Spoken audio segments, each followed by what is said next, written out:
Everybody knows Steve Jobs' dirty secrets, but what about Tim Cook's? We will talk to the author of Tim Cook's biography, Leander Kahney, also the founder of Cult of Mac, coming up. Netcasts you love. From people you trust. This is Twit. This is Triangulation, episode 394, recorded Monday, March 18th for Friday, April 19th, 2019. Leander Kahney on Tim Cook. Welcome to Triangulation. I'm Megan Morrone, and this is a show where every week we talk to some of the most interesting people working in tech, writing about tech, doing amazing things. And today I'm super excited to talk to Leander Kahney. He is managing editor. He was managing editor and reporter at Wired News. He was most known for being the founder of the Cult of Mac, both the blog, website, and not actually a cult, but a company, and also the author of many books, including Inside Steve's Brain, Jony of the genius behind Apple's greatest products, and the upcoming Tim Cook, the genius who took Apple to the next level, a book that is coming out or is out soon, depending on when you're watching this. Is out now, depending on when you're watching it. Welcome to the show, Leander. Hey, thanks, Megan. Thank you. Thanks for having me. So I have read nearly every Steve Jobs book, but this was the first Tim Cook book that I read. And it's amazing because he is a very private person. So it's hard to get information about him. But why write about Tim Cook right now? Well, because he's, I think, obviously doing a really good job.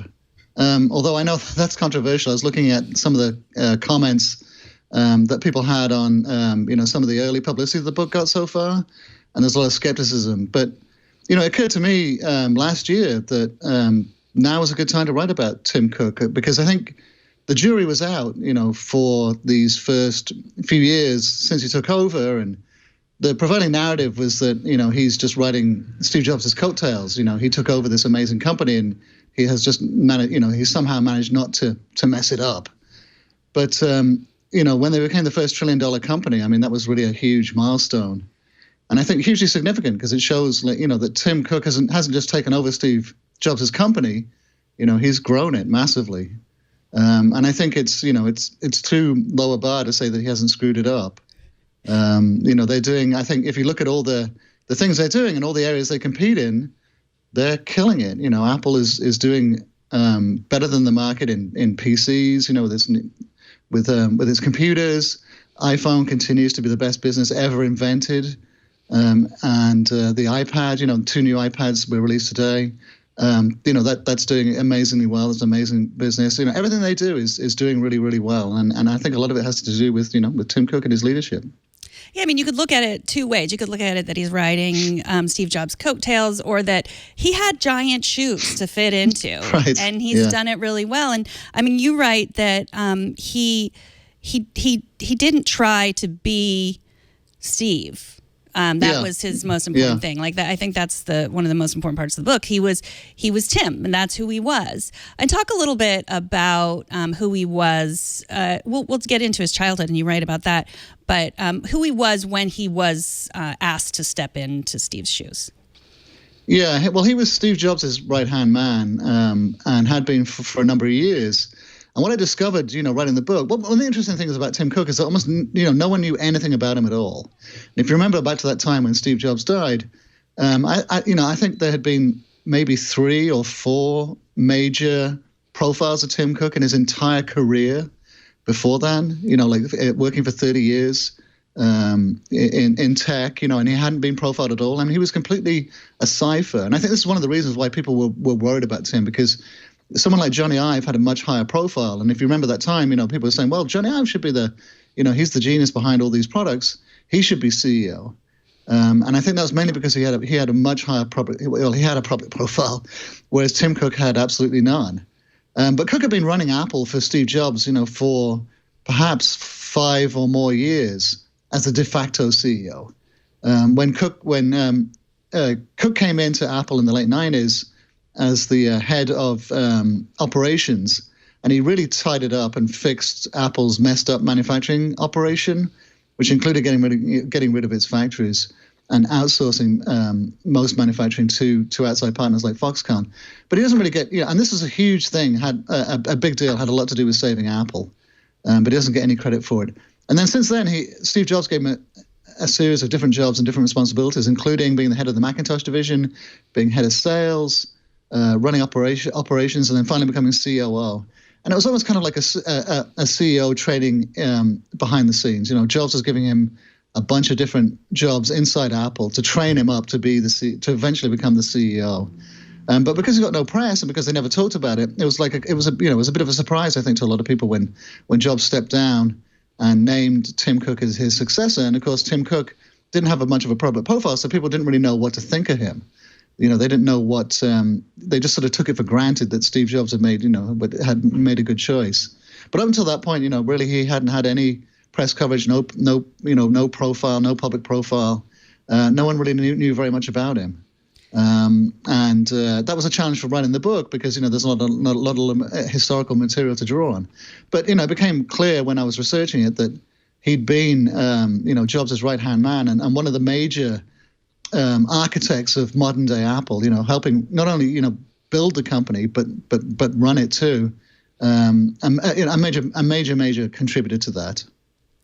So why was he a cipher? I don't know exactly how Apple PR works, but I know that they only let people do profiles when they want that information to be out. They're very tight with that sort of thing. So was Tim Cook just say no thanks, I'd rather not, or was it because ops is boring to people, or were they not wanting to put him out in the press for profiles?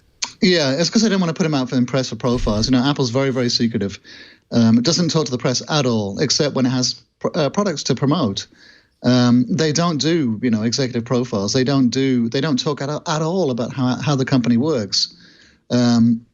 And they never have done. And it was really, they do a little more now. And in fact, Tim Cook has kind of opened up the curtains a little bit when he wants to talk about things that are important to him.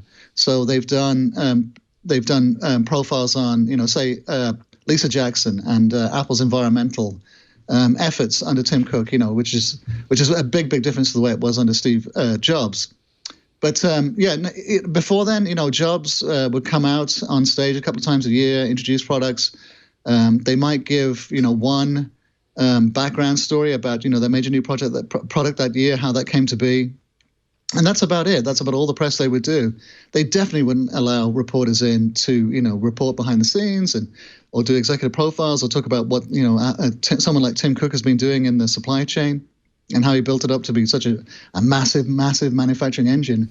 And that's, in fact, what intrigued me. The original genesis for the book was to look at Apple's manufacturing operation. And Tim Cook was a really good lens, to try to look at that through because he built it. And then, of course, now becoming CEO tells you a lot, I think, about the priorities of who was important and who had power, in Apple under Steve Jobs. And I think Jony Ive gets all the credit for designing these products, but they would go nowhere unless they're able to manufacture them so well and in such huge numbers for a massive global audience. This is no longer like a mainly American company. It's a remarkable achievement, and I think that was what interested me, was taking a look at that. See how did he build that, and how does it work? So let's talk a little bit about his childhood, because I think there's a lot of ways that shaped him, as it shapes all of us. For sure. And he seemed to have, in some ways, a very idyllic childhood. It was a small town. He was a great student. He played in the school band. He worked at the drugstore with his mom. But it wasn't easy for him. I mean, he wasn't openly gay back then when he was in that town. We don't really know, but by all accounts, the people who knew him, he didn't come out in high school. Talk a little bit about how his childhood shaped him. Right. Well, like you said, it was somewhat idyllic. He and his two brothers lived in this small town, Robertsdale, Alabama. It's a rural, and it's in a rural area, but it's like a local hub for the Gulf Shores too, which is like a big resort area just a few miles down on the coast. He rode his bike everywhere as a big, fitness fanatic, and he was very popular at school. He was in the band, and he was also the business leader, the head salesperson for the yearbook for a couple of years running.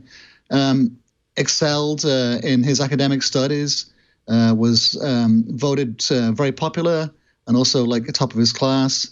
But like you say, he was gay. He didn't come out, and from what I can tell from the people I talked to, no one knew he was gay. And if he had come out as gay, he wouldn't have had a very good reception. It's not only a very conservative part of the country, but it's also a conservative time as well. Going back quite a few years now, not as accepted as it is today. But he kept it quiet. He kept it private, like he does. Which is sort of typical of his MO, of his personality. He kept it under wraps. So there was no major incidences that I discovered in my reporting anyway about that. But one incident he does talk about was when he came across the Klan burning a cross on a neighbor's lawn one night. He said he was out riding his bike. It was early evening, and he went past his neighbor's house, it was a black family, and said that there was that the Klan were burning a cross on the lawn, and he instinctively shouted "stop!" And one of the Klansmen raised his hood, and it turned out to be a local deacon of a church in town, not one that the Cooks went to, but he recognized him as a church leader. And speaking about that after the event, said it had a very, very profound impact on him, and made him a lifelong believer in inclusion and diversity, and and these are values that as I describe in the book, in the later chapters in the book, they very much inform how he became, the kind of things that he prioritized as a CEO at Apple years later.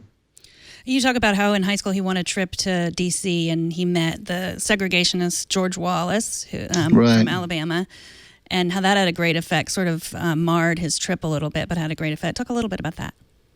Yeah, so like you said, he won a competition, a writing competition, and he got to meet Wallace, Governor Wallace, who was actually the governor of Alabama at the time, and a staunch segregationist. And because he was put up, he had to go on stage with him, and he met him, and he shook his hand, and he said afterwards that he felt that was a clear betrayal of his values. He wasn't happy about doing that, shaking the hand of someone who he so fundamentally disagreed with. Yeah, so, and then he went up to D.C., and I forget what happened in D.C. Do you remember, Megan? That he was unhappy in the trip, but that, yeah. Yeah, I think mainly because of shaking Wallace's hand. But then, of course, Wallace turned out to be a really interesting character, didn't he? I mean, he had a fascinating history after he was someone tried to assassinate him, and he was put in a wheelchair. Then he renounced all his previous views, and he became, quite a vocal. He repudiated his old values. Mm-hmm. So he's an interesting cat, George Wallace. But yeah, Tim Cook said he felt that he'd betrayed his own values as a teenager in shaking his hand. Yeah. It's interesting because, I mean, we think about the people that lead the major companies. They're usually very similar, and Cook stands out just as being a minority in that he's openly gay. But it's interesting because it's a different kind of minority, right? Because he was able to hide that all throughout his youth. And you wonder, like, had he been open in the 60s, I mean, would he have been, beaten up, or just, everything might have been different. Like if you're a person of color, if you're a woman, like, you're not hiding that. You're like, here I am, this is who I am. And so then you might struggle to get to the position that Cook had. But whereas hiding it has its own kind of problems too. Do you think the fact that he did have to hide who he was for so long had an effect on who he is now? Yeah, for sure. He's so private, and when he came out, it was very, very difficult for him to do that. He said so quite explicitly that he knew that he was going to be sacrificing something quite important to him, which is his privacy. But he wanted to do it for for what he thought was a greater good. And there's no way. I mean, if you look at the history of this country and the way that, especially sort of attitudes towards gays, I mean, it's undergone a really, really profound change. I mean, it's really difficult to imagine the Supreme Court legalizing gay marriage. And that came as quite a surprise, really, to be honest. Even though this was just a few years ago, but it came after a long, long period of, sort of cultural normalization. And I think it had a lot to do with like TV shows like, Will and Grace and Modern Family. Putting gay people in American life, on TV, making them seem, non-threatening, and it's really and culturally quite normal and nothing to be worried about. So I think it's kind of impossible for someone like Tim Cook, to look back to the late 70s when he was a high school student in a place like Alabama. I mean, like I haven't lived in Alabama, so I can't say for sure, but I know things have changed in Alabama, but it is a small town in rural Robertsdale. I'm sure it would be tough to come out as gay even now. And not something that you'd want to do. And like you said, if he had come out as gay, I think it would have had a profound difference because at companies he worked at, like at IBM, very, very conservative company. They were famous for wearing the IBM uniform, the white shirts and the black tie, and everyone was very conformist. It's extremely conservative and conformist company. And I cannot imagine for a minute, like in the 70s and early 80s, someone like Tim Cook coming out and saying that he's gay and that not having an effect on his career. No, I think it would have had a profound effect. I think his career would have been derailed from the very beginning. But by the time he did come out, they were worried about, because it wasn't just the South they were worried about. They're a global company, obviously. There's a lot of countries where people feel even less okay with homosexuality. But it didn't really affect the company at all when he came out, did it? No, not at all. I thought that was, really quite a surprising cultural moment. Because it was no big deal. Nobody mentioned it. Mm-hmm. It wasn't, an issue on the TV. You can imagine outlets like Fox News maybe making an issue out of it, but it went with nary a peep. I mean, everyone just shrugged. And I think it just, it's kind of like when Obama got elected president. It was like I think, a lot of people were wondering whether a country like America was ready to have a black president, and then when he was black president, it was kind of, for a lot of people, it was like. It was great. It was affirming, and there was, and you could see that in the inauguration. But I think with Tim Cook, everyone just sort of shrugged. It was like, yeah, no big deal. Mm-hmm. So let's talk about his early years. He graduated from college, and his first job was at IBM. But he didn't have a real technical background. That was that was the best business opportunity for him, right? Well, he trained as an engineer, so he had an engineering degree, and he'd taken. Actually, at IBM, he started taking business classes. But so he had actually more of a technical than a business background. He was an engineer. So when he joined IBM, he was on a management track, and they put him on the shop floor, and he had a whole bunch of different jobs, maybe up to about a dozen different jobs, helping to run that factory, and eventually becoming like an executive assistant to the main plant manager. But he had a pretty good training there for 12 years, helping run all different parts of the factory, including things like supply, making sure that, because they were a just-in-time factory. And this had a lot to do with what he brought to Apple later on, was the expertise, in just-in-time manufacturing, which at the time was a little bit, exotic and mainly only car manufacturers, mainly Toyota, were doing it at the time. But IBM brought it to computer manufacturing. And it's very efficient. You essentially make computers on demand, but it's technical. It's tricky. You have to make sure you have enough parts at all times. You're really good at forecasting. You're really good at getting supplies and keeping them. Keeping the whole thing moving. I mean, they were getting like 100 trucks a day coming into that plant with spare parts, and none of those parts would sit in warehouses. They'd all be going out the door later at the end of the day as finished computers. So yeah, he had a technical background, and he had a very technical training at IBM. So he went from IBM to Compaq, and then there was nothing in between, right? There was a small company in between. Yeah, he went to Intelligent Electronics, and he was pretty high up there. He was like COO or something like that. He got recruited into a pretty high position in this company called Intelligent Electronics. They were based out of Colorado, Denver, I want to say, and they were kind of like a reseller. They put together systems, for companies, what are they called? Value-added resellers. So they were like a VAR, I think. But he wasn't there for very long, and then he got recruited to Compaq. And again, Compaq at the time, was a massive, massive company, hugely successful. one of the biggest companies, if not the biggest companies in the PC manufacturing business. And he was, again, in a high up position there. Looked like he was going to have a really good career at Compaq. Yeah, so it's kind of surprising that he went to Apple. And Steve Jobs actively recruited him for a long time, right? Yeah, he'd been hit up by headhunters, and of course, he just joined one of the most successful companies in the PC business, and he's trying to get recruited by one of the least successful companies in the PC business. Apple was really, really in trouble at that time, and it was losing sales hand over fist. It was its revenues as well. So I think they had one of the biggest revenues in Silicon Valley history just a few months before he joined. So it wasn't a good proposition. It wasn't a good sales pitch from Apple. To get him. It really looked like the company was could seriously go out of business. So it was a tough get. It was a tough get for and Steve Jobs turned on all the charm to get him. And yeah, Cook says that that was why he came. He just, once he talked to him, he couldn't turn it down. But it was also, it's a great opportunity if you think of it. He could have, I think, looked at it and said, I can know how to fix this company. And he really did. Right. When he started, Apple were they doing no outsourcing? They had that factory. When he started, did they still have the factory in in the Bay Area somewhere? I can't remember where. Yeah, they did. Yeah, they had a couple of factories. They had one in Sacramento. They had one in Fremont. They had factories in Cork and in Singapore. And exactly, they were doing a lot of their own manufacturing internally. And the idea was they had factories in Cork that would serve the European market, so they were making machines for Europe. The one in Singapore was making machines for Asia, and then the factories here were making them for the US.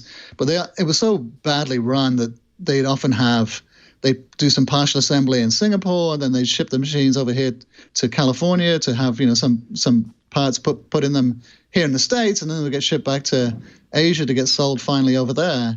And vice versa. They were shipping machines all over the place, and it wasn't efficient at all. It was terrible. It was really, really badly run, really, really badly set up. So this is in the initial conversation when Cook finally went to meet Steve Jobs for an interview. Steve showed him the shell of the iMac. Remember the old bulbous blonde eye blue iMac, the first iMac, which was in development at the time. And of course, it was a pretty striking computer, and no one had seen anything like it then. And Tim Cook certainly hadn't seen anything like it.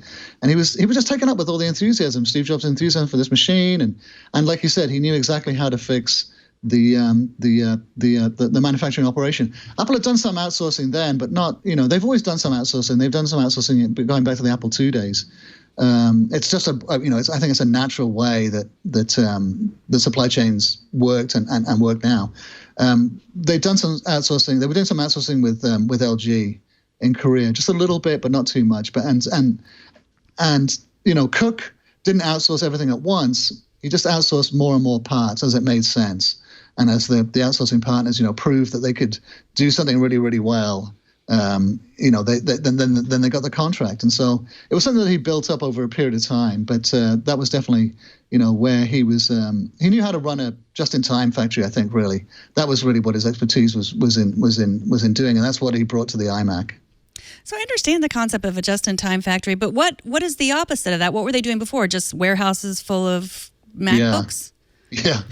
Apple was really, really bad. They would either overestimate the number of machines they were going to build, and so they would end up with warehouses full of computers that weren't being sold, or they underestimated really badly, and so they'd have huge shortages. And they had both these problems before Tim Cook came along. And of course, for something like a computer, they're expensive, and a lot of the components are expensive. So Apple, had billions of dollars tied up in parts of computers that were either partially built or fully built and not getting sold.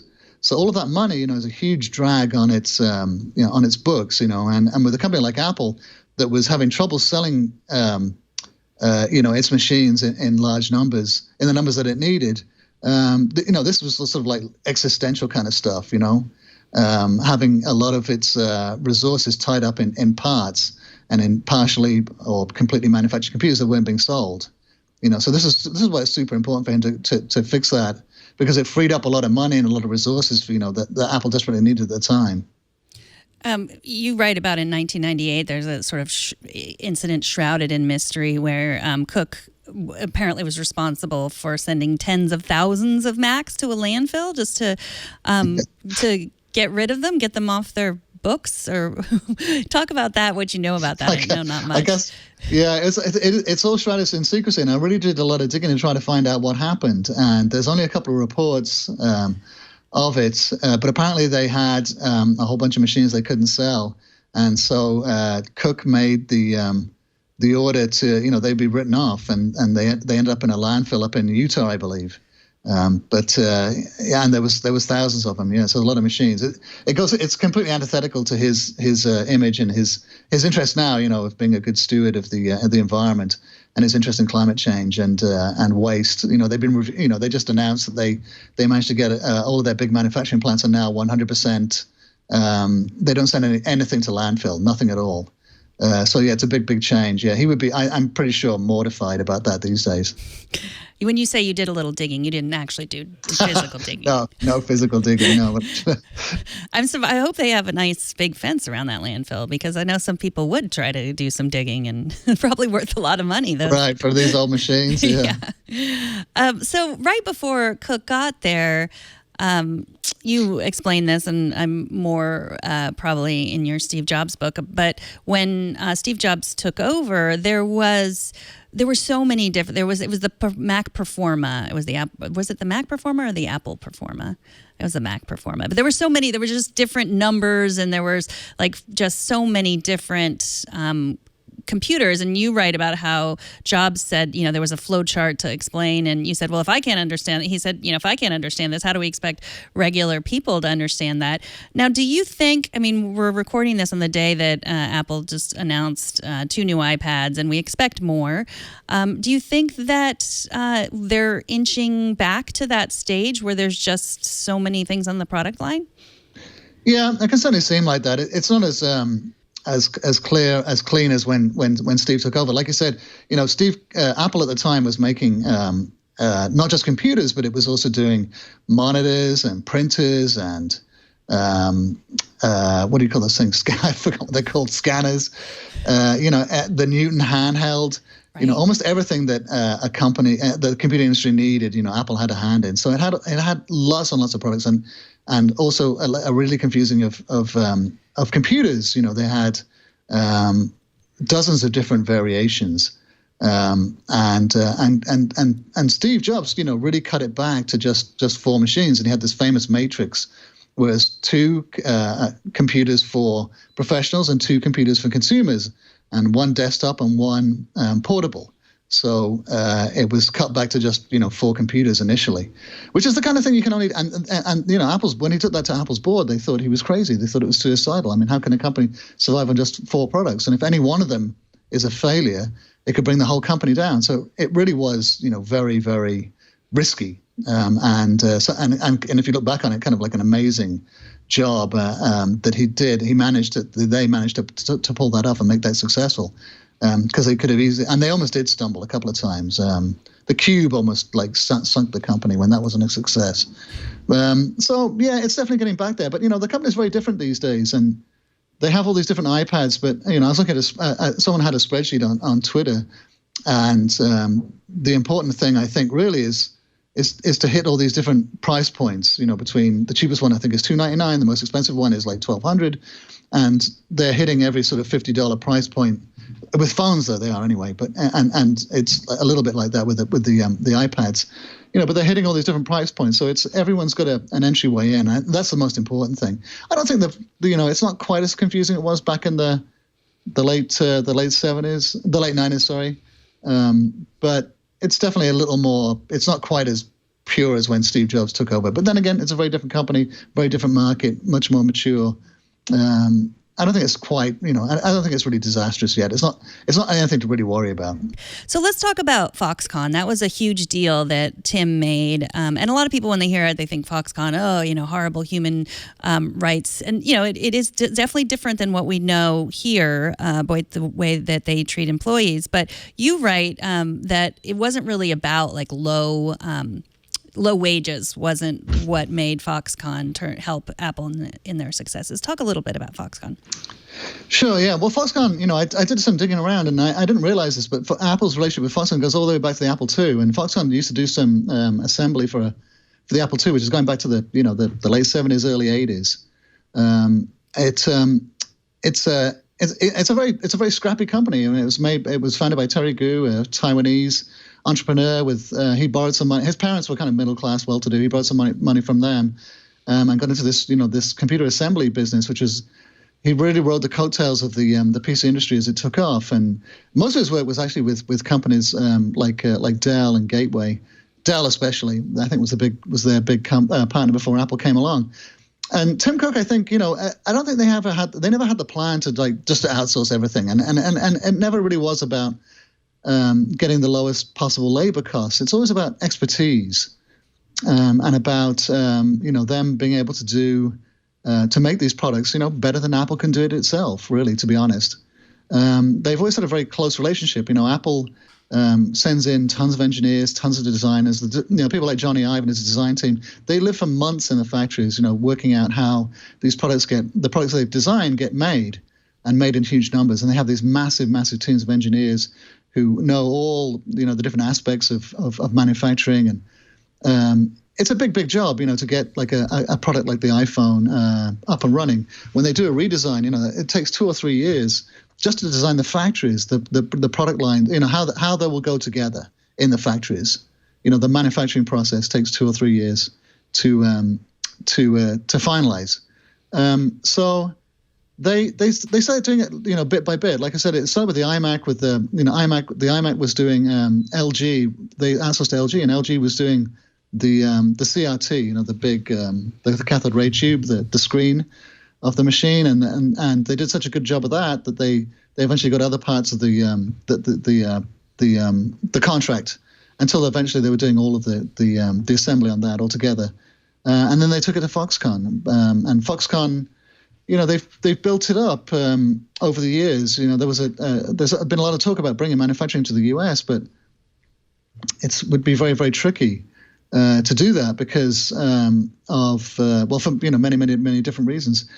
One of them was I think when they was trying to get set up a new factory, they wanted manufacturing engineers, and Foxconn was able to assemble several thousand manufacturing engineers. And I think Tim Cook's on record saying that you couldn't even if you pulled all the manufacturing engineers from every single school in the US, you wouldn't even have half of the number that China's turning out. That makes sense? Yeah. So, and also it has to do with how quickly they can get them, right? I mean, that like with the iPhone, it was going to have a plastic screen, and then, famously, Jobs said at the last minute he wanted a glass screen, and Foxconn was able to accommodate that because of their flexibility. Right. Absolutely. Yeah. So, like you said, they pulled 10,000 people out of their beds and started they started putting on glass screens instead of in plastic screens. And that's because the factories in these massive mini cities where they have huge plants, up to I think 750,000 people living in these places. And it's hugely flexible. The final assembly plant, we're talking about final assembly plants, where they put the iPhone together, they put the battery in, and then the motherboard and some other components, and then the screen goes on top. And it's largely it's all done by hand. It's a big myth that this is done by robots. They're trying to automate it, but they're not quite there yet. Almost all the assembly is done, and this is not just true of Apple, but almost all high-tech products, is done by hand, and it's really kind of low-tech. They just set up these long lines of tables, and someone takes the case and puts a battery in, and it goes to the next person, and they put the next component in, and it goes to the next person, and they put the next component in. Depending on how many iPhones they're going to be assembling, they'll have hundreds of these lines, sometimes thousands in several different factories. You can only do this in an operation like Foxconn, where they have people who are living on the factory campus. There's thousands of them, and if they get a big order for tens of thousands or millions of iPhones, they can pull people off. They can immediately just set up these lines. They're really simple to set up. They can get thousands of people to work on them, and they can train them in a couple of days, on what they need to do. And you could just, can you imagine doing that here in the States? Setting up a factory somewhere and then recruiting people and trying to get them to do that? You can't. It's impossible. It can only be done under that model. Mm-hmm. And so many people had never heard of Foxconn until the New York Times report, which was approved by Apple, as all press is. But then that was when people started to question, like, really, how many people do have to touch this device before I get it? And people started to feel, just to question our attention or, our need to keep upgrading. And then, of course, there was the Mike Daisy play, the Agony and Ecstasy of Steve Jobs, which you originally gave a good review to on Cult of Mac. I looked it up, and it made you question, like, oh, I felt guilty about my iPhone. And many of his details have been, he admitted to lying about them. But there's still some issues, right, about... there's still some things for us to really think deeply every time we get a new iPhone, how they're made. Yeah. Well, I think Mike Daisy, he was he shone a light on a very, very important issue that wasn't getting taken seriously, that people weren't really looking at. And I think he held Apple's feet to the fire. And he was, the way he presented his monologue was all first person, and he was talking as though he went and talk to these people face to face. And it turned out that he had fabricated that he actually hadn't done that, that he'd taken these reports, secondhand, and had injected himself into them, like as though, and presented as though someone was telling him face to face. And so it was kind of an odd situation, Apple fans, people who buy Apple products, people who read the website, the Cult of Mac, they don't want to hear this kind of stuff about Apple. They don't want to hear this kind of stuff about Steve Jobs. It's a kind of an ugly truth. It's something that you don't want to, you want to bury your head about. And I think Mike Daisy, like I said, I think he shone a light on a very important issue, and then he got attacked for the way he did it, which I think, it allowed Apple to sort of sidestep it. They weren't really. The issue became about Mike Daisy rather than the things he was talking about, which I thought was a shame. Mm-hmm. But since then, one of the things that, I don't know if you want to talk about this now, but, they've really done, and Tim Cook's really done a lot and really cleaned up the supply chain. It's definitely not the same supply chain that he inherited or, I guess helped build, 10 years ago. But when Steve Jobs was around, he didn't really, Jobs paid lip service. It really wasn't an issue for him.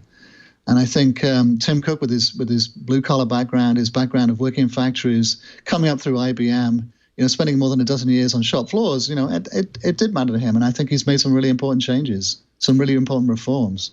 Of the many things, people always think, okay, well, the Apple Pencil would never have been charged outside of the iPad if, Jobs were alive, or all these things about products.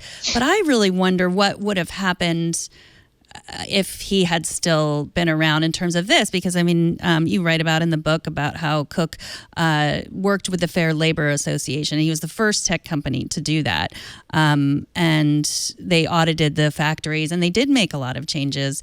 And what if, how would Jobs have fared now in the age of social media? You think about Elon Musk and Jeff Bezos and Mark Zuckerberg, and where would he have fallen in that?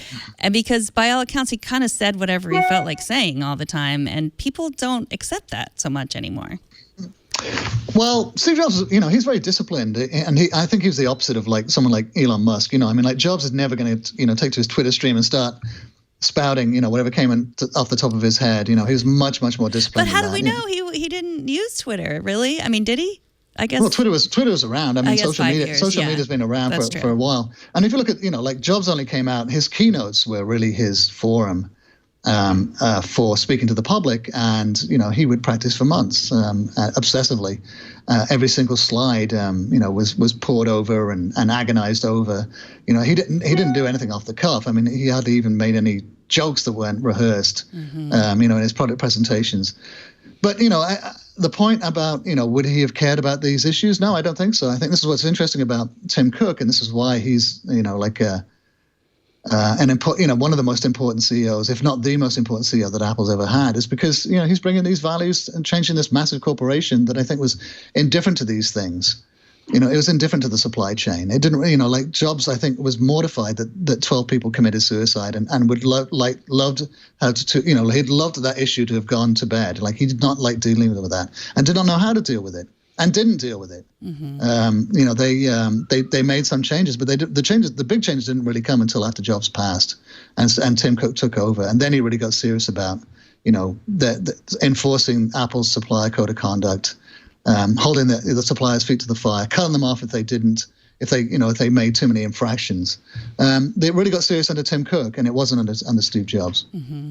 Well, yeah, I think that you're right that he said, we're on top of it, we're on this or something. Isn't that what Jobs said? I mean, So maybe he'd be more of like a Travis Kalanick, like the former CEO of Uber, like more of his. I don't know. I just wonder what he would have. How he would have fit in and all that. I mean, yeah, I guess more Zuckerberg doesn't really necessarily say stuff, but he seems to care more about humans than Jobs did. Kidding?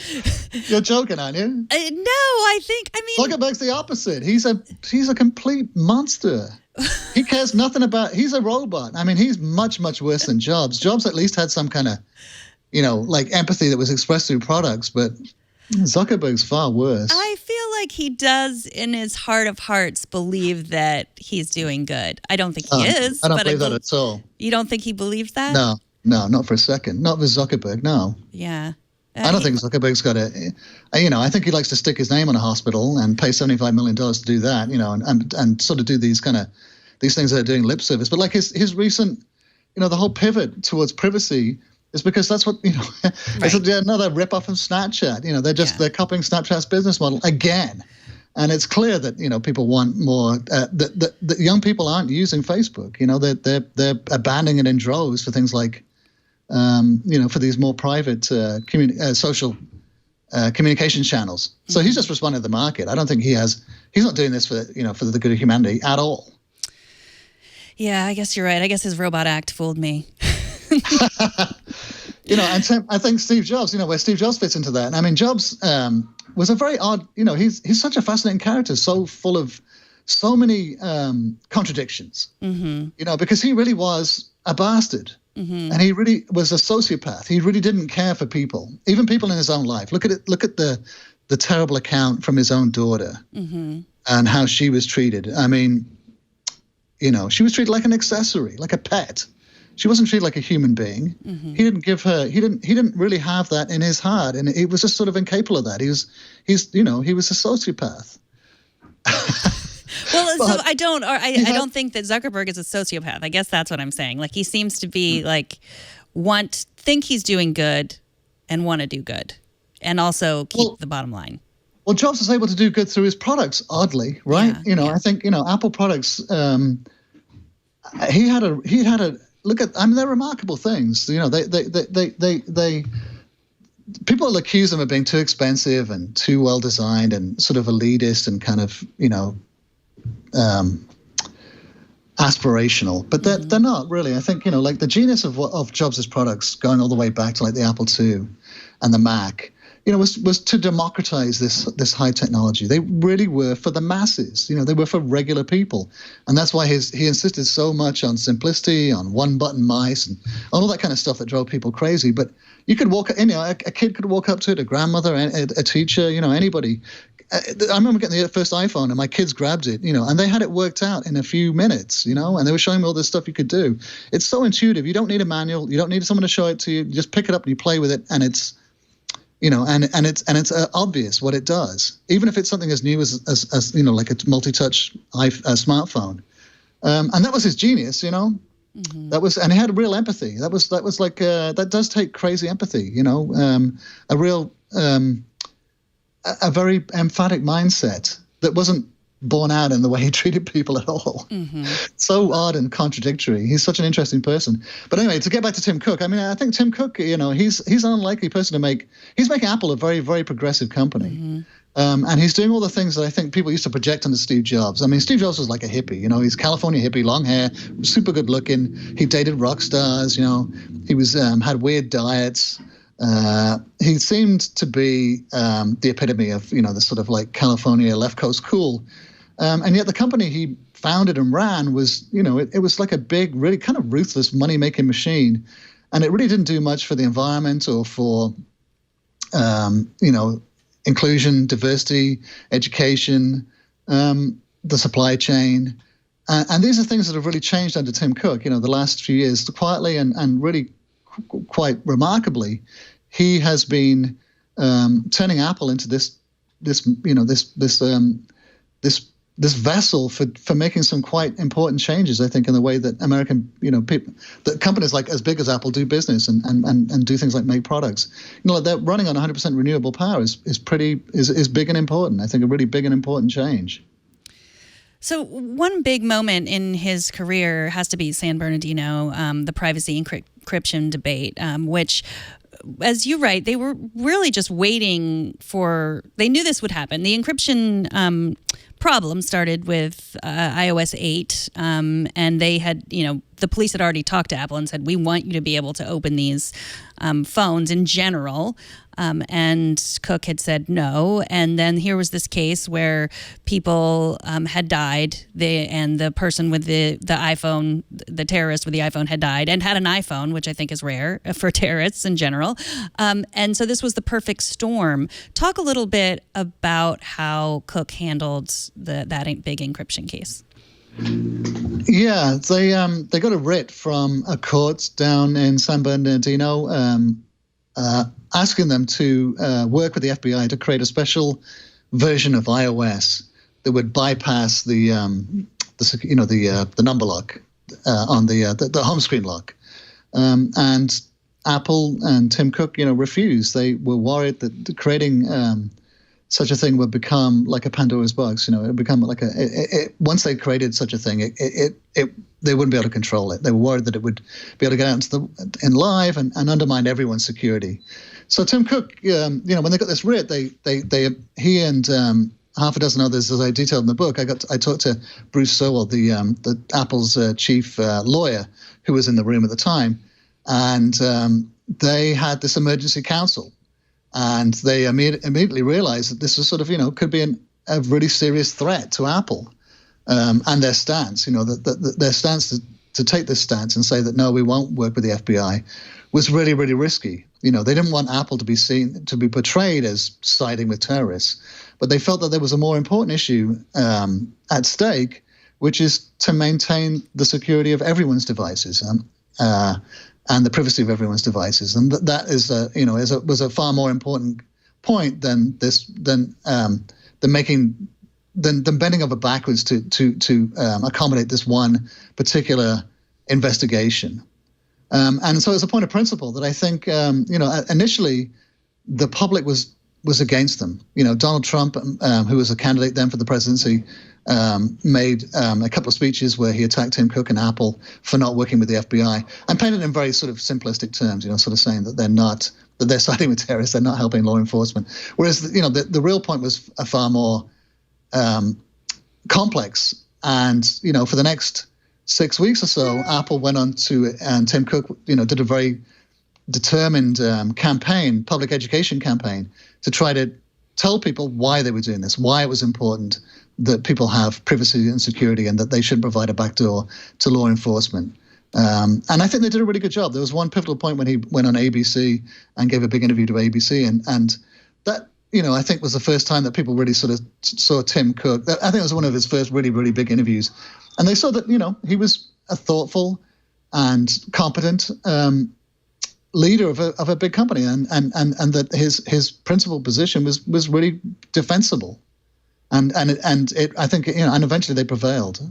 The FBI managed to get an Israeli company to hack in a backdoor, and without that, they didn't have a good legal footing to force Apple to comply with their order. So they had to drop the case. So it was a success for Cook, but it was a success for Apple overall. Like, he won, but he was upset at not being able to go forward with the case, right? Exactly. Yeah. It was it's a Pyrrhic victory. They haven't really, nothing's really been resolved. That one particular case, they weren't forced to do what the FBI wanted them to do, but it's still unresolved. It was. Tim wanted the courts to sort it out. He wanted to have a ruling. He wanted to have a legal ruling. So it was he wanted the courts to figure out what to do in this case, And when they dropped the case, it was undecided, and it's still undecided, and it's still actually an ongoing issue. And in fact, it's coming up again. People with Facebook, Zuckerberg's announcement they're going to make Facebook and WhatsApp and Instagram, end-to-end encrypted. It's going to come up again. I mean, there's always going to be a tension between privacy and security and things like law enforcement and terrorist investigations and criminal investigations. Criminals can use these tools to plan robberies and commit crimes. Just as as everyone else is talking to their family. But the fact that it's that we need this, I'm a firm believer that we do need this encryption. That it's an insoluble problem. I mean, it's something that's very difficult to solve. If you give a backdoor to some people, you give a backdoor to everyone. They're not secure. There's no such thing as giving the government a secure backdoor. Mm-hmm. It will come to haunt them. When someone they don't want it gets access to it. I said earlier that it's rare for terrorists to have iPhones. That I don't know that statistic at all. I cannot back that up with any facts. I just think that this is interesting because it wasn't even his personal phone for the shooter. Yeah. It was his work phone, and I wonder why hasn't it come up again? Why haven't we seen this case come up again? Publicly? Yeah, I haven't, followed it. I'm sure it must. I'm pretty sure it's come up. It must have come up, and especially in criminal investigations, it just hasn't made. We haven't had a big national or international news story where that revolved around this. But at the time when San Bernardino was looking into it, I mean, the New York cops were looking into. There was a case where a couple of officers were shot in New York, and the cops wanted access to the shooter's phone and had been petitioning Apple to help them get into that. And there was another case, I think, around the same time. I forget where it was, but so at the same time as the San Bernardino shooting, there were at least 2 or 3 ongoing cases here in the States, let alone, elsewhere. And I'm pretty sure it's, I know it's an ongoing issue. Mm-hmm. Well, yeah, there's drug dealers. It's also the things we hear about are the terrible people, not all the good ways that encryption has helped whistleblowers or just other, people, women who are in the case of abuses, all kinds of good ways that encryption has really helped people, besides it just being something that we should have the right to. So, right.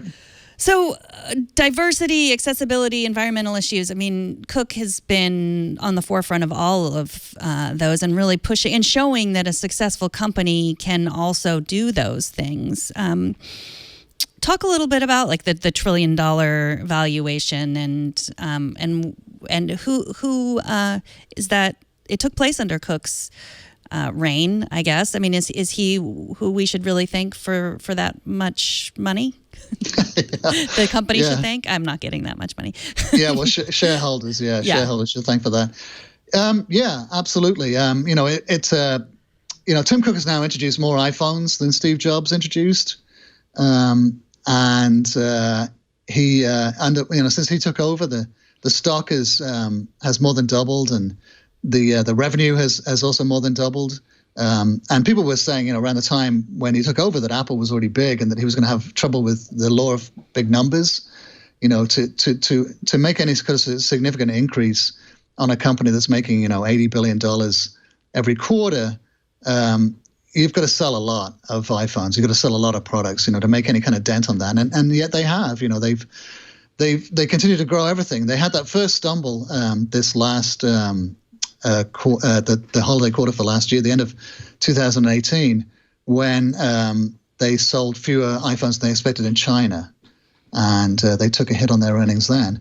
And there's a lot of people blamed Tim Cook for that, saying, "Oh, here it is, it's the end, and we've reached peak iPhone.